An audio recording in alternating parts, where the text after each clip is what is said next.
మధురం మధురం నీ వాక్యం నా త్రోవకు దీపం నీ వాక్యం. యేసు నామంలో మీకు శుభములు సమృద్ధిగా కలుగునుగాక. మధురం నీ వాక్యం అనే కార్యక్రమానికి స్వాగతం. ఈరోజు మనం నూతన నిబంధన గ్రంథములలో యేసు అనే అంశం 5వ భాగం ధ్యానించుకుందామండి. ఈరోజు అపోస్తుల కార్యములలో యేసు అనే అంశం. మధురం మధురం నీ వాక్యం నా త్రోవకు దీపం నీ వాక్యం. అపోస్తుల కార్యములలో యేసు పునాది రాయిగా మనకి దర్శనమిస్తారండి. In the Acts of the Apostles, Jesus appears as the foundation stone of the church. సంఘ పునాది రాయిగా ఆయన మనకి దర్శనమిస్తారండి. ఇప్పుడు అపోస్తుల కార్యాలు మనం ధ్యానిద్దాము. అపోస్తుల కార్యములు కూడా లూకానే రాస్తాడండి. అది యాక్చువల్గా it's a continuation of Luke's gospel అనమాట. లూకా సువార్త యొక్క కొనసాగింపే అపోస్తుల కార్యములు. అయితే ఇక్కడ ముఖ్యమైన అంశం ఏంటంటే అపోస్తలులు పరిశుద్ధాత్మని పొంది ఏ విధంగా ప్రపంచమంతటా వెళ్ళి సువార్తని బోధించారు అనేది ఈ గ్రంథంలో ముఖ్య అంశం. పునరుత్థానుడైన యేసుని గురించి వాళ్ళు సాక్ష్యం ఇస్తారన్నమాట. అయితే ఇది సంఘ పుట్టుకని, ఆ తర్వాత సంఘం యొక్క వ్యాప్తి, birth and growth of the church అన్నమాట. క్రీస్తు శకం 30లో మరి సంఘం పుడుతుందండి. పేతురు మొదటి ప్రసంగాన్ని విని అక్కడ యూదులు మరి 3000 మంది రక్షణ పొందుతారు. యేసు ప్రభుని సొంత రక్షకునిగా అంగీకరిస్తారన్నమాట. అది సంఘం పుట్టినటువంటి రోజు, పెంతెకోస్తు పండుగ నాడనమాట. కనుక చర్చ్ బర్త్డే అని అంటాం. మరి సంఘం పుట్టి ఈ 30 సంవత్సరాల్లోనే క్రీస్తు శకం 30కి సంఘం పుడుతుంది. మరి క్రీస్తు శకం 60 నాటికి అంతవరకే రాయబడిందండి 28 అధ్యాయాల్లో. 60 నాటికి మరి ఎలా ప్రపంచం అంతటా వ్యాపించింది అనేది లూకా అపోస్తుల కార్యములు అనే గ్రంథంలో లిఖిస్తాడండి. ఒకసారి మనం చూస్తే ఇందులో 1 నుంచి 12 అధ్యాయాల్లో పేతురు ప్రసంగాలు, మరి తర్వాత అపోస్తుల ప్రసంగాలు, అందులో ఫిలిప్ ఎలా సమారియాలో సువార్త బోధించాడు. ఆ తర్వాత 7వ అధ్యాయంలో చూస్తే స్టీఫెన్ ప్రసంగం అండి. 7 సహాయకుల్లో ఒక ముఖ్యమైన వ్యక్తి అన్నమాట. సో ఆయన ప్రసంగం ఉంటుంది. తర్వాత 13వ అధ్యాయం నుంచి పౌలు యొక్క 3 సువార్త ప్రయాణాలు లిఖించబడి ఉన్నాయండి. మరి పౌలు బోధిస్తున్నప్పుడు లూకా ఒక డాక్టర్, మెడికల్ డాక్టరు, గ్రీస్ దేశస్థుడు, యాంటియోకియాకి చెందినవాడు అనమాట. సిరియాలోని యాంటియోకియాకి, అక్కడే పౌలు యొక్క హెడ్ క్వార్టర్స్ ఉంటుందన్నమాట. అక్కడ పౌలు సువార్త బోధన ద్వారా రక్షించబడి ఆయన మరి పౌలుకి శిష్యుడై డాక్టర్గా కూడా పౌలుకి సేవ చేస్తాడు. పౌలుకి ఎప్పుడు అనారోగ్యం అని గలతీ 4:14లో రాయబడి ఉంటుంది. ఏం అనారోగ్యం అని చెప్పబడలేదు, కానీ లూకా చివరి వరకు పౌలుని గొడ్డలతో నరికే వరకు కూడా క్రీస్తు శకం 67లో రోమ్లో మరి పౌలుకి నమ్మకంగా సేవ చేస్తాడండి. ఇంకొకటి ఏంటి అంటే బైబిల్ గ్రంథాన్ని రాసిన వాళ్ళందరూ కూడా అబ్రహాం సంతతి వాళ్ళే.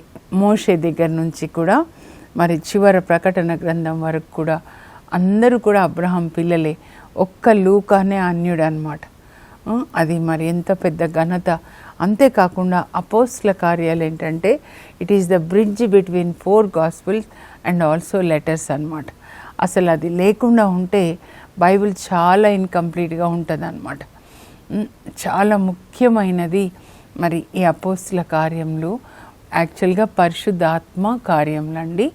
క్రీస్తు శకం 150 వరకు కూడా లూకా సువార్త, అపోస్తుల కార్యాలు 2 ఒకే గ్రంథంగా ఉండినాయి.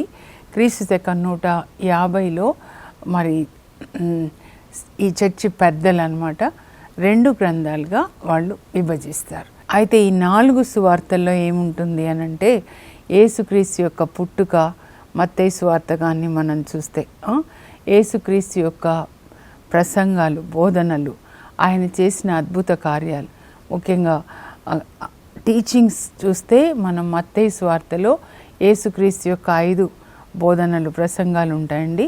మార్కు సువార్త వస్తే యేసుక్రీస్తు చేసినటువంటి 18 అద్భుతాలు ఉంటాయన్నమాట.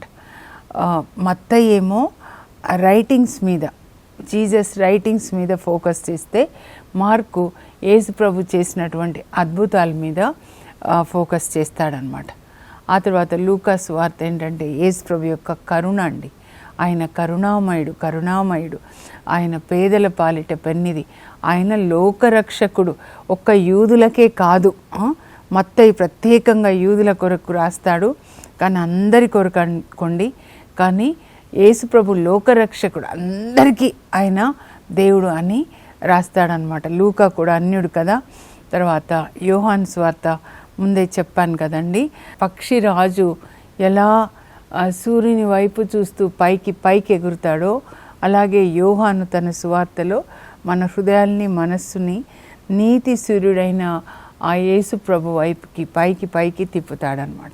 సో 4 సువార్తలు యేసు ప్రభు యొక్క పుట్టుకని, ఆయన బోధనలు, ఆయన చేసిన అద్భుతాలు, అలాగే ఆయన శిలువ మరణాన్ని పునరుత్థానాన్ని మనకి ప్రజెంట్ చేస్తారనమాట. ఈ 4 సువార్థికులు కూడా ఇవన్నీ కూడా లిఖిస్తారు పరిశుద్ధాత్మ ప్రభావం వల్ల. అయితే అపోస్తుల కార్యాలు ఎలా మరి అపోస్తలులు పరిశుద్ధాత్మని పొంది మరి ప్రపంచమంతటా వెళ్ళి సువార్తని బోధించారు, దాన్ని మరి లూకా లిఖిస్తాడనమాట. ఇప్పుడు చూద్దామండి. అపోస్తుల కార్యాల్లో మరి ముందు ఏమని ఉంటుందంటే ఓ థియోఫెలస్ అని రాస్తాడంటే బిలౌడ్ ఆఫ్ గాడ్, అంటే చర్చి పెద్ద, ఒకవేళ పేతురు కావచ్చు. నేను యేసు ప్రభు యొక్క కార్యంలో ఆయన బోధించినవి, ఆయన చేసినవి అన్నీ కూడా మొదటి గ్రంథంలో రాశాను. ఆ తర్వాత ఆయన పునరుత్థానుడైన తర్వాత 40 days మరి తన శిష్యులకి కనబడి ఆయన కొన్ని ఆజ్ఞలు ఇచ్చాడు. ఏంటి అంటే ప్రపంచం అంతటా వెళ్ళి సువార్తని బోధించడని ఒక గొప్ప ఆజ్ఞనిస్తాడు. మత్తయి సువార్త 28-20లో ఉంటుంది. అలాగే మార్కు 16-15లో మీరు ప్రపంచం అంతటా వెళ్ళి సువార్తని బోధించండి ఆజ్ఞలు ఇస్తాడు. అయితే మీరు వెంటనే వెళ్ళొద్దు, నా తండ్రి చేసిన వాగ్దానం కొరకు మీరు యెరూషలేములో వేచి ఉండండి, అంటే పరిశుద్ధాత్మ కొరకు అన్నమాట. యోహాను నీటితో బాప్తిస్మం ఇచ్చాడు, కానీ నేను పరిశుద్ధాత్మతో మీకు బాప్తిస్మాన్ని ఇస్తాను. యేసు ప్రభు 2 వాగ్దానాలండి. తన శిలువ మరణం ద్వారా మనకి పాపక్షమాపణ, ఆ తర్వాత ఆయన పరలోకానికి వెళ్ళి తండ్రి నుంచి పరిశుద్ధాత్మని స్వీకరించి అపోస్తుల మీద, మేడ పైగదిలో ఉన్న శిష్యుల మీద కుమ్మరిస్తాడు. ఇప్పటికీ కూడా అది జరుగుతూనే ఉందండి. అపోస్తుల కార్యములు అంటే పరిశుద్ధాత్మని పొంది మనము దేవుని యొక్క వాక్యాన్ని బోధించడం, ప్రకటించడం అనేది జరుగుతూనే ఉంటుంది యేసుప్రభు 2వ రాకడ వరకు అన్నమాట. ఇది ఆగదు. కాకపోతే ఇందులో మాత్రము 30 సంవత్సరంలే సంఘ పుట్టుక, ఆ తర్వాత సంఘం ఎట్లా వ్యాపించబడింది అని లూకా ఇందులో రాస్తాడండి. ఇందులో 3 ముఖ్య భాగాలు నేను ముందు చదువుతాను, తర్వాత మీరు రాసుకొనండి, నేను మళ్ళీ వివరిస్తాను. ఇందులో ముఖ్యమైనది ఏంటి, ముఖ్యమైన వచనము, ముఖ్యమైన అధ్యాయం అండి. ముఖ్యమైన వచనం అపోస్తుల కార్యాలు 1:8, ముఖ్యమైన అధ్యాయం 2వ అధ్యాయం 2nd chapter. అక్కడ పెంతెకోస్తు దినాన మేడ పైగదిలో ఉన్న 120 మంది కూడా పరిశుద్ధాత్మని పొందుతారనమాట. సో యేసు ప్రభు 40 days వాళ్ళకి కనబడి పునరుత్థానం తర్వాత వాళ్ళకి ఆజ్ఞలు ఇచ్చి, తర్వాత 40th day 40వ దినాన ఆయన పరలోకానికి వెళ్తాడనమాట. ఓలివ కొండ మీద నుంచి పరలోకానికి వెళ్ళేటప్పుడు తన చుట్టూ శిష్యులు ఉంటారు, వాళ్ళకి చివరి మాట చెప్తాడండి ఈ లోకాన్ని విడిచి పరలోకానికి వెళ్ళేటప్పుడు. అది మనందరికీగా మనం తీసుకోవాలన్నమాట. ఏంటి అంటే పరిశుద్ధాత్మ మీ పైకి వచ్చినప్పుడు మీరు శక్తిని పొందుతారు. అప్పుడు మీరు నాకు యెరూషలేములో, యూదయాలో, ఆ తర్వాత సమారియాలో, ప్రపంచం అంతటా కూడా మీరు నాకు సాక్షులుగా ఉంటారు. ఇది మనందరి కోసం చెప్తున్నారండి. యేసు ప్రభు పరలోకానికి వెళ్తే ఏం చెప్తున్నారంటే పరిశుద్ధ ఆత్మ మీ పైకి వచ్చినప్పుడు మీరు శక్తిని పొందుతారు. ఆ శక్తి ద్వారా మీరు నాకు సాక్షులుగా ఉంటారు. యేసుప్రభు నీతికి, యేసుప్రభు కరుణకి, క్షమకి, ఆయన న్యాయానికి, ఆయన క్యారెక్టరు మనలోనికి ఎప్పుడు వస్తుందంటే పరిశుద్ధ ఆత్మ వచ్చినప్పుడు మనల్ని యేసుక్రీస్తు సారూప్యంలోనికి మారుస్తాడనమాట. మనం ఎంత ప్రార్థన చేశాము, ఎంత పాటలు పాడాం, బైబిల్ చదివామని కాదు, కానీ రోజు రోజుకి మనలో క్రీస్తు రూపం, క్రీస్తు క్యారెక్టర్ రావాలి. అదే గలతీ 3:19 చెప్తారనమాట. ఆయన చివరి మాట మనం జ్ఞాపకం చేసుకోవాలి. పరిశుద్ధ ఆత్మ మీ పైకి వస్తే మీరు శక్తిని పొంది అప్పుడు యెరూషలేములో, ఆ తర్వాత యూదయాలో, సమరియాలో, భూదిగంతముల వరకు నాకు సాక్షులుగా ఉంటారు. సో మీరు ఈ 4 గుర్తుపెట్టుకోవాలండి. యెరూషలేము, యూదయ, సమరియా, భూదిగంతం. ఈ ఒక్క మాటనే ఇప్పటి వరకు జరుగుతూ ఉందన్నమాట. యేసు ప్రభు చెప్పిన మాట. ఆయన ఇంకా పరలోకానికి వెళ్ళిపోతారు. అప్పుడు వాళ్ళు మేడ పై గదిలో ఎడతెగక ప్రార్థిస్తుంటారు. అపోస్తల కార్యాలు 1:14 ఉంటుందండి. 120 మంది, మరి మరియ తల్లి, కొంతమంది స్త్రీలు కూడా ఉన్నారు. మేడ పై గదిలో ఎడతెగక 40th డే నుంచి 50th వరకు అనమాట. ఇప్పుడు అపోస్తల కార్యాలు 2వ అధ్యాయానికి వస్తే వాళ్ళు ఎడతెగక ఒక చోట వారందరూ కలిసి ప్రార్థిస్తున్నారు. అందుకే మన అందరం కలిసి సంఘంగా ప్రార్థించడం అనేది చాలా ముఖ్యమైందండి. అందరూ ప్రార్థిస్తున్నప్పుడు 10 రోజులు అన్నమాట. 10 రోజులు ప్రార్థిస్తున్నప్పుడు అకస్మాత్తుగా పెంతెకోస్తు పండుగ వచ్చింది. పెంతెకోస్తు పండుగ యూదులకి చాలా ముఖ్యమైందండి. లేవియకాండం 23లో 17 నుంచి 22 వరకు ఉంటుందన్నమాట. ఏంటి అనంటే ముందు వాళ్ళకి పంట వచ్చినప్పుడు తొలి పంటని కోసి దేవాలయంలో దేవునికి అర్పిస్తారు. దాన్ని మన ఈస్టర్ పండుగ, వాళ్ళది తొలి ఫలంల పండుగ అంటారు. Feast of the first fruits అన్నమాట. ఆ తొలి పంటని దేవునికి ఇచ్చినప్పుడు వాళ్ళ విశ్వాసం ఏంటంటే మలి పంటని కూడా ఆశీర్వదిస్తాడని. ఆ మొదటి పంట దేవునికి ఇచ్చిన తర్వాత 7 వారాలు లెక్కబెట్టి మరుసటి రోజు అంటే 749 50th డే అనమాట. 50వ రోజు వాళ్ళ పంట కోసుకుంటారని. అందువల్ల దీన్ని కోతల పండుగ అంటారు. 7 వారంలు లెక్క పెడతారు కాబట్టి వారంల పండుగ కూడా అంటారు. ఇప్పుడు మనకేం కోత అంటే ఆత్మల కోత జరుగుతుందన్నమాట. వాళ్ళు పరిశుద్ధాత్మని ఎట్లా వస్తారు చూడండి. యేసు ప్రభు వెళ్ళి పరిశుద్ధాత్మని పంపిస్తారనమాట. పరిశుద్ధాత్మ గాలిలాగా వీస్తారు. దేవుడు పరమ ఆత్మ అండి. దేవుడు ఆత్మ, మనం కూడా ఆత్మ. ఆయన పిల్లలుగా శరీరం అనే మట్టి కుండలో ఉన్నాం, కానీ శరీరం మనం కాదు. బలంగా వీచే గాలిలాగా పరిశుద్ధాత్మ వస్తారు అకస్మాత్తుగా అన్నమాట. ఇది మీకు కూడా జరుగునుగాక. మీరు చదవండి అపోస్తల కార్యాలు 2వ అధ్యాయం 1 నుంచి 4 వరకు 5 వరకు మీరు చదవండి. అకస్మాత్తుగా మీ ఇల్లంతా కూడా పరిశుద్ధాత్మ గాలి వీచునుగాక. మనం ఎట్లా అంటే బైబిల్ ఇట్లా చదువుతూ ఇది జరుగునుగాక, ఈ మాట చొప్పున జరుగునుగాక అనాలి. కళ్ళు మూసుకొని కాదు ప్రార్థన చేసేది అనమాట. గాలిలాగా వస్తాడు. గాలి వస్తే ఏమవుతుందండి? దుమ్మంతా వెళ్ళిపోతుంది కదా. అలాగే పరిశుద్ధాత్మ గాలి వీస్తే మనలో ఉన్న పాపం అనే దుమ్మంతా వెళ్ళిపోతుంది. తర్వాత వాళ్ళందరి మీద 120 మంది ఉంటారు. వాళ్ళందరి మీద పరిశుద్ధాత్మ అగ్ని నాలుకల్లాగా వాళ్ళందరి తలల మీద నుంచుంటాడనమాట. ఆ పరిశుద్ధాత్మ తర్వాత వాళ్ళ లోపలికి వెళ్తాడండి. ఇది నూతన నిబంధనలో 2వ ఆశీర్వాదంగా తీసుకోవచ్చు అనమాట. యేసుక్రీస్తు ద్వారా పాపక్షమాపణ, ఆయన శిలువ మరణం ద్వారా, తర్వాత పరిశుద్ధాత్మ మన హృదయంలోకి వెళ్ళడం. పాత నిబంధనలో ఎప్పుడు కూడా పరిశుద్ధాత్మ లోపలికి వెళ్ళలేదండి. ఇప్పుడు ఇలా బాటిల్ తీసుకొని ఎందుకు చెప్తున్నా అంటే బాటిల్ మూసేస్తుంది.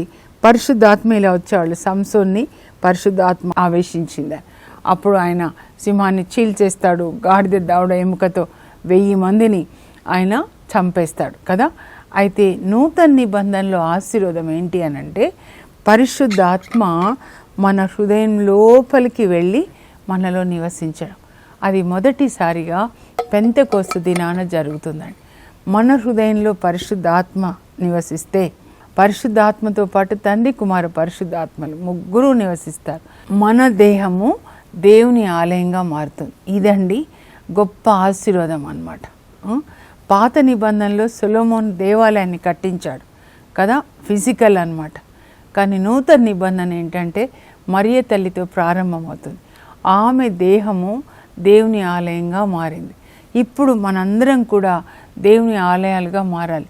పరిశుద్ధాత్మ దేవునికి మనము ఆలయంగా మారాలి. ఆయన మనలో నివసించి ఏం చేస్తాడంటే ముందు మన ఆత్మని గర్భం ధరిస్తాడు. గర్భం ధరించి మనల్ని కంటాడు. అప్పుడు మనం ఆత్మలో జన్మిస్తాం అన్నమాట. శరీరంలో అమ్మ నుంచి జన్మించాం. అయితే ఆత్మలో పరిశుద్ధాత్మ ద్వారా జన్మించినప్పుడు అప్పుడు ఆ పుట్టిన బిడ్డకి ఆకలిస్తే పరిశుద్ధాత్మ వాక్యం ద్వారా మనల్ని పోషిస్తాడు. ఇదిగో ఇలా రాయబడి ఉంది కనుక ఇలా నువ్వు జీవించాలి. చూడు, వాళ్ళందరూ పరిశుద్ధాత్మ కొరకు వేచి ఉన్నారు. ఎన్ని రోజులు వేచి ఉన్నారు? 10 రోజులు.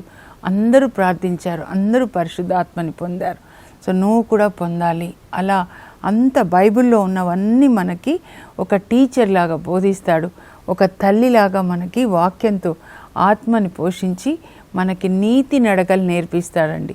హోసియా 11లో మీకు అన్నం తినిపించింది నేనే, ఈ అన్నం నడకలు నీతి నడకలు నేర్పించింది నేనే అని చెప్తాడనమాట పరిశుద్ధాత్మదేవుడు. వీళ్ళు ఇంకేం చేస్తున్నారండి, ఆ పరిశుద్ధాత్మని నాలుక వీళ్ళ నాలుకతో కలిస్తే పరిశుద్ధాత్మ భాష వస్తుందన్నమాట. వీళ్ళు ఇంకా భాషల్లో మాట్లాడతారు. పరలోక భాష రీక మామ శాందురి శుకురు లీకర మరాంది పెద్ద 120 మంది మాట్లాడుతున్నారు. అప్పుడు ఈ పెంతెకోస్తు పండుగకి వేరే దేశాల్లో ఉన్నటువంటి యూదులు వస్తారు. చాలా ముఖ్యమైన పండుగ కదా వాళ్ళకి. పాస్కా పండుగ, పెంతెకోస్తు, గుడారంలో పండుగ 3 ముఖ్యమైన. సో 17 దేశాల్లో ఉన్న యూదులు వస్తారండి. వాళ్ళందరూ అదేంటి వీళ్ళు ఏదో మాట్లాడుతుంటే మనందరికీ ఎవరి భాషలో వాళ్ళు వింటున్నాము. మన హైదరాబాద్ నుంచి వెళ్ళారనుకోండి, వాళ్ళకి తెలుగులో వినబడుతుంది అనమాట. లేకపోతే నార్త్ ఇండియా నుంచి ఢిల్లీ నుంచి వెళ్ళారు, వాళ్ళకి హిందీలో వినబడుతుంది. జర్మనీ వాళ్ళకి జర్మన్ భాషలో, అమెరికన్స్కి ఇంగ్లీష్లో అని అక్కడ దేశాల పేర్లు కూడా ఉన్నాయండి, నేను చదవట్లేదు. అందరికీ ఎవరి భాషలో వాళ్ళకి వినబడుతుంది. వాళ్ళు ఏదో మాట్లాడుతుంటే ఏంటి ఇంత దేవుడు చేసిన అద్భుత కార్యాలని మాట్లాడుతున్నారంట. ఏదో కాదు, దేవుడు చేసిన అద్భుత కార్యాలు అన్నమాట. వాక్యంతో విశ్వాన్ని సృజించాడు, సముద్రంలో దారిని చేశాడు, పగలు మేఘస్తంభమై రేయి అగ్నిస్తంభమై ప్రజల్ని నడిపించాడు, పరలోకం నుంచి మన్నాను కురిపించాడు, బండ నుంచి నీళ్ళు ఇచ్చాడు. యెహోషువ ప్రార్థిస్తే సూర్యుని ఆపేశారు, సూర్యచంద్రుల్ని.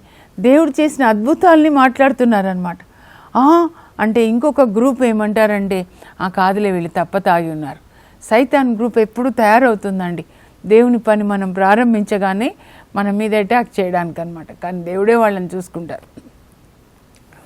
ఇంకా అప్పుడు పేతురు లేచి నిలబడతాడండి. పరిశుద్ధాత్మని పొందిన తర్వాత పేతురు నిలబడగానే మిగతా 11 మంది కూడా నిలబడతారు. అంటే యూదా ఇస్కరియోతు స్థానంలో మత్తయ్య అని ఆయనను ఎన్నుకుంటారనమాట. అంటే ఎందుకు పేతురు నిలబడగానే వీళ్ళు నిలబడ్డారంటే మేమంతా ఒక్కటే, యూనిటీ అండి. పరిశుద్ధాత్మ వస్తే ఏమొస్తుందంటే యూనిటీ వస్తుంది, ప్రేమ వస్తుంది. ఐక్యత, ప్రేమ, ఈ 2 క్రీస్తు సంఘానికి పునాదులు అన్నమాట. మనకి కూడా ఈ 2 పునాదుల మీదనే మనము క్రైస్తవ జీవితాన్ని జీవించాలండి. ఐక్యత ఉండాలి ఒక కుటుంబంలో, ఒకరంటే ఒకరికి ప్రేమ ఉండాలి.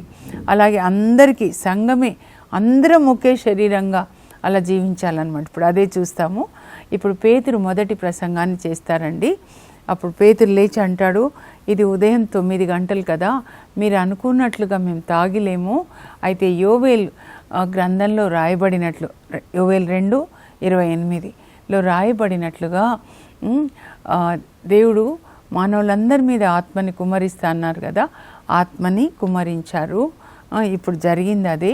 మీ పుత్రికలు నా సందేశాన్ని చెప్తారు, మీ యువకులు దర్శనాలు కంచుతారు, మీ ముదుసలు కళలు కంటారు. ఆ దినంన నా సేవకులకు స్త్రీ పురుషులందరి మీద నా ఆత్మని కుమ్మరిస్తాను అని చెప్పారు కదా, అది ఇప్పుడు నెరవేరింది. పరిశుద్ధ ఆత్మని మేము పొందుకున్నాము అని చెప్పి, ఇంకా ఈయన యోవేలు 2:28, 16వ కీర్తన దావీదు రాసింది, 110వ కీర్తన, ఈ 3 కలిపి చెప్తాడండి. దావీదు రాసినట్లుగా నీ పరిశుద్ధుని నీవు కోతిపాలు కానియవు, ఆయన శరీరాన్ని పాతాళంలో కుళ్ళిపోనియవు, నీవు ఆయనని మళ్ళా లేపుతావని దావీదు రాశాడు. 16 కీర్తనలో 8 నుంచి 11 వరకు అని అది కూడా కొటేషన్ చెప్తాడండి. తర్వాత ఇంకేం చెప్తాడంటే మరి దావీదు ఇంకా కూడా ఏం చెప్పాడంటే పరిశుద్ధాత్మతో ఇదో నా ప్రభుతో ఈ విధంగా చెప్పాడు, నేను నీ శత్రువులని నీ పాదపీఠంగా చేసే వరకు నీవు నా కుడి ప్రక్కన కూర్చో అని 111 చెప్పాడు. అంటే పరలోక తండ్రి యేసు ప్రభుతో చెప్తున్నాడు, ఆయనని లేపి సమాధిలో నుంచి లేపి తన కుడి ప్రక్కన ఆయనని కూర్చుండబెట్టి ఈ మాటలు చెప్పాడు అని చెప్పి, ఇదిగో మేమే సాక్షులము, దేవుడు యేసు ప్రభుని సమాధిలోంచి లేపాడు, పునరుత్థానుడయ్యాడు, ఇప్పుడు ఆయన తండ్రి కుడి ప్రక్కన కూర్చొని ఉండి మీరు చూస్తున్న వినుచున్న ఈ పరిశుద్ధాత్మని మా మీద కుమ్మరించారు. దేవుడు యేసు ప్రభుని మనందరికీ మెస్సయ్యగా, క్రీస్తుగా అంటే మెస్సయ్య అన్నమాట, రక్షకునిగా పంపించారు. కానీ మీరు ఆయనని సిలువ వేశారు, కానీ దేవుడు ఆయనని లేపారు అని చెప్పినప్పుడు వాళ్ళకి చాలా బాధ. మెస్సయ్యాన్ని మేము సిలువ వేశామా, దేవుడు పంపినటువంటి రక్షకుణ్ణి క్రీస్తుని సిలువ వేశామని వేదన. ఇప్పుడు మేమేం చేయాలి అంటే పేతురు అంటాడు, మీరు హృదయ పరివర్తన చెందండి, మీ పాపాలని ఒప్పుకొనండి, అప్పుడు దేవుడు మీకు పరిశుద్ధాత్మనిస్తారు అని చెప్పినప్పుడు ఈ దుర్మార్గుల నుంచి వేరుకండి అన్నప్పుడు 3000 మంది వాళ్ళ హృదయంలో మార్పు వస్తుందండి. పేతురు బోధిస్తుంటే వింటున్న వాళ్ళలోనికి వాక్యంతో పాటు పరిశుద్ధాత్మ వెళ్తారు.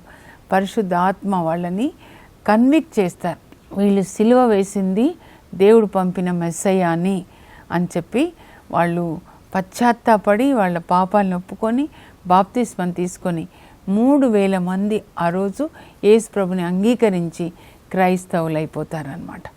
సో క్రీస్తు సంఘం ఆ రోజు పుడుతుందన్నమాట. అయితే ఈ క్రీస్తు సంఘానికి పునాది రాయి యేసు ప్రభు. ఎట్లా ఆయన పునాది రాయి అనేది 1 కొరింథీ 3:11 పౌలు రాస్తాడండి. నేను దేవుని కృపని బట్టి ఒక నేర్పరిగల శిల్పి వలె నేను సువార్తని బోధిస్తూ పునాదిని వేశాను అన్నమాట. అన్ని చోట్లకి వెళ్ళి సువార్తని బోధిస్తాడండి. అయితే యేసుక్రీస్తు అని దేవుడు వేసిన పునాది తప్ప ఇంకా వేరొక పునాది ఎవరు వేయజాలరు. చాలా ముఖ్యమైనదండి. దేవుడు తన సంఘాన్ని కట్టడానికి పునాది రాయిగా ఎవరిని వేశారంటే యేసుప్రభుని. అంటే యేసుప్రభు ఏది బోధించాడో, యేసుప్రభు అంటే దేవుని వాక్యం కదా, అదే బోధన మీద మనం కూడా అదే బోధన యేసుక్రీస్తు అనే పునాది రాయి మీదనే మనం కూడా బోధించాలి, కానీ దాని నుంచి డీవియేషన్ కాకూడదు. అందుకే అక్కడ చాలా చెప్తాడు. కొంతమంది బంగారం, వెండి, చెక్క, అలా రెల్లు అన్నీ వాడుతుంటారు, కానీ అగ్ని జ్వాల తీర్పు దినాన అగ్నిలో మన సువార్త బోధన దేవుడు అగ్నిలో కాల్చినప్పుడు ఏది నిలబడుతుందో అగ్నికి తట్టుకొని వాళ్ళకి బహుమతి అని చెప్తాడనమాట. ఇది చాలా ముఖ్యమైనదండి. ప్రభు నాతో చెప్పారు, పరిశుద్ధాత్మ బోధించారు నాకు. నిజంగా యేసుక్రీస్తు అను దేవుడు వేసిన పునాది తప్ప వేరొక పునాది ఎవ్వరు వేయకూడదంట. యేసుక్రీస్తు ఏమి బోధించాడో పరలోక రాజ్యాన్ని గురించి అదే మనం కూడా బోధించాలి. యేసుక్రీస్తు మూలరాయి, మళ్ళీ అపోస్తులు వాళ్ళు పునాది రాళ్ళు అన్నమాట.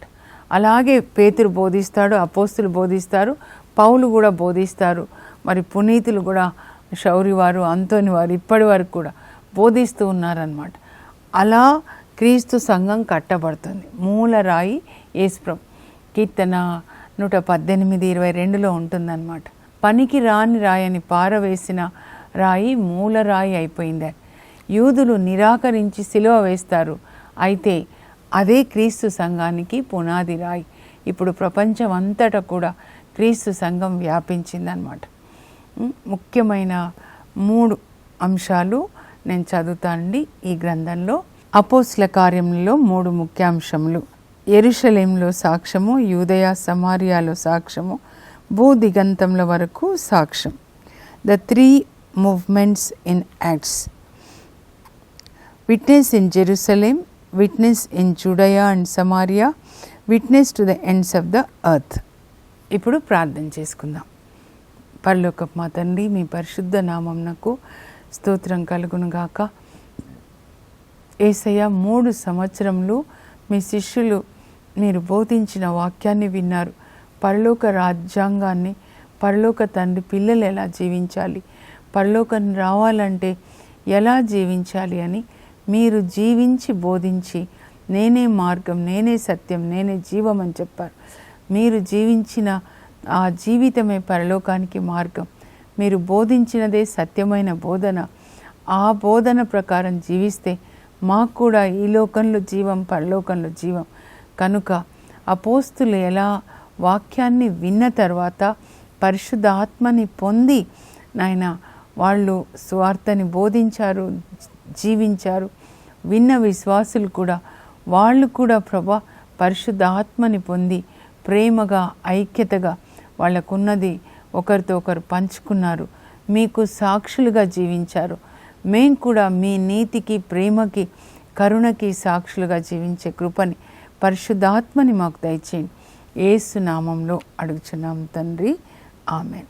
మనందరము పరిశుద్ధాత్మని పొంది వాక్యాన్ని చదివి దాని ప్రకారం జీవించి ఈ లోకంలో యేసు ప్రభుకి సాక్షులుగా జీవించాలని దేవుని కోరిక. ఆ కృప మనందరికీ దేవుడు యేసుక్రీస్తు ద్వారా దయచేయను గాక. God bless you. Have a blessed day.